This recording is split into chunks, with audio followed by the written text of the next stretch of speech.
Assalamualaikum warahmatullahi wabarakatuh. Salam hormat, salam sejahtera. Semoga diberi keselamatan selalu dari Allah Subhanahu wa Ta'ala. Hello everyone, perkenalkan nama saya Robi Adina Asya Kamahya, mahasiswa UIN Sunan Ampel Surabaya dengan NIM 070106230112 akan membahas tentang kepribadian manusia akan beberapa tahap yang bisa menjalin hubungan kepada teman dan juga sampai pada tahap hubungan intim sampai juga pada tahap pengasuhan anak, dan apa benar bisa berpengaruh pada pola kepribadian hidup kita.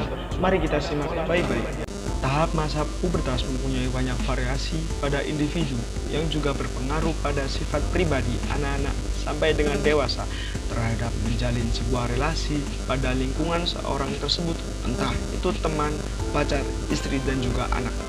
Faktor kepribadian memiliki banyak aspek untuk memprediksi kompetensi sosial dalam menjalin sebuah relasi pada individu ke individu lain.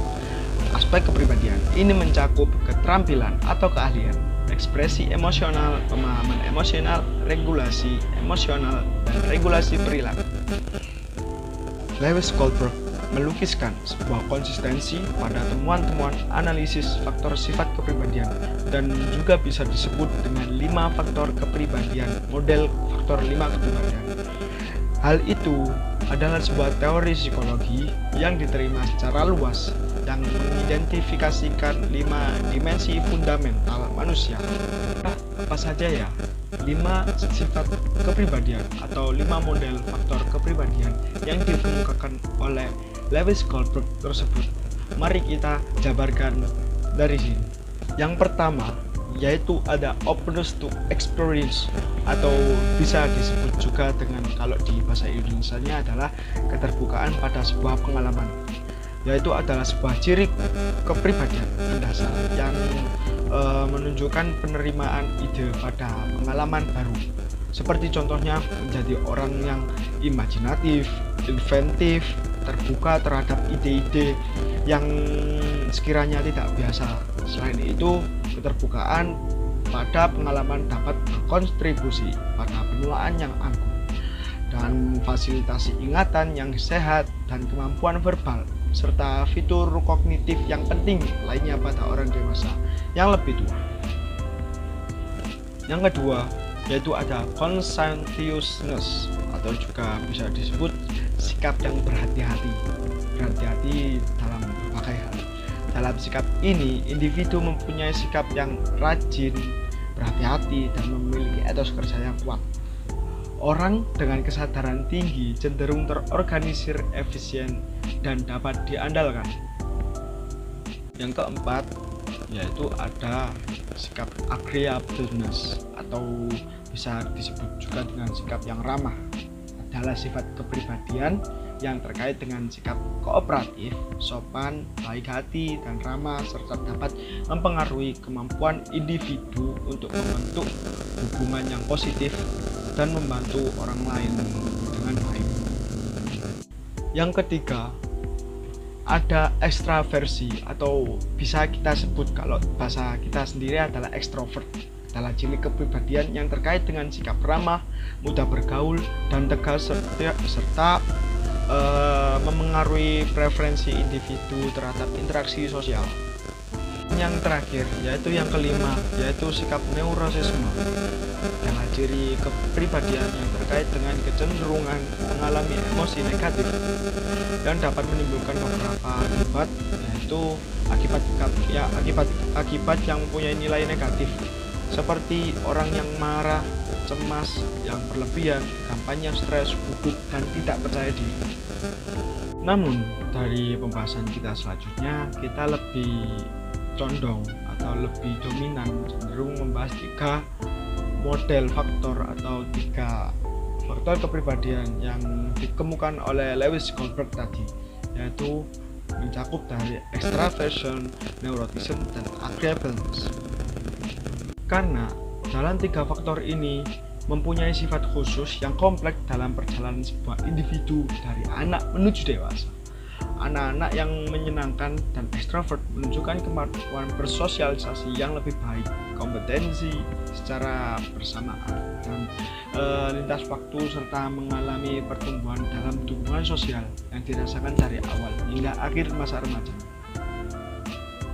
Yang memiliki sifat neurotism atau disagreeableness, yang memiliki emosi negatif yang tinggi atau rendah pada aspek kehati-hatian, misalnya perhatian dan pengendalian diri yang rendah, kesulitan secara bersamaan dan lintas waktu interaksi antara emosional negatif yang tinggi dan pengaturan diri yang rendah mungkin menjadi masalah bagi fungsi sosial.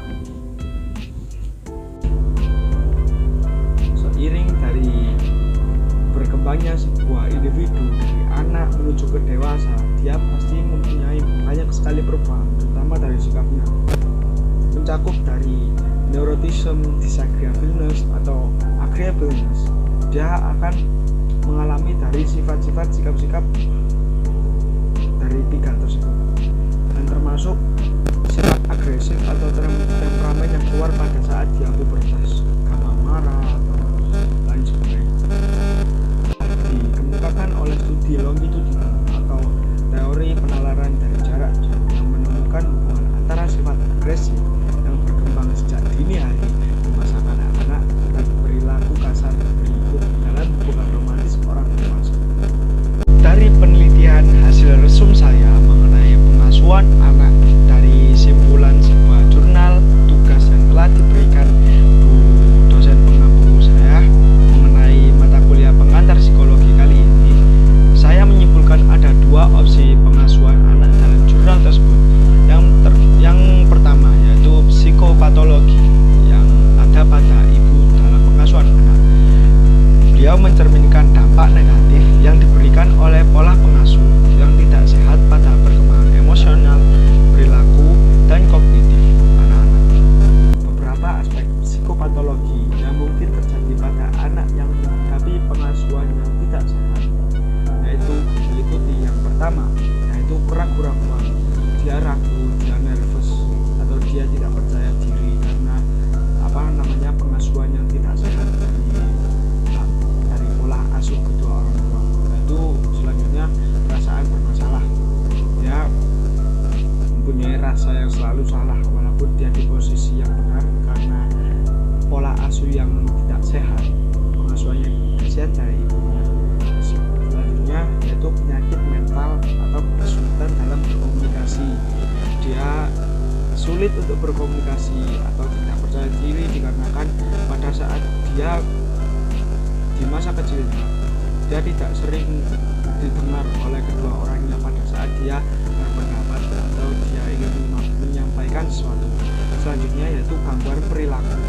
Gangguan perilaku itu karena lingkungan. Faktor utamanya seperti lingkungan. Kadang dia dididik dengan lingkungan yang salah, seperti pada saat usia sejak dini dia suruh merokok, seperti contohnya seperti itu. Yaitu cara pola asuh ibu terhadap anak, yaitu genetika berlaku pada ibu dalam pengasuhan anak mengacu pada pengaruh genetika pada perilaku ibu yang dapat mengaruhi cara ia mendidik dan membimbing anak-anaknya.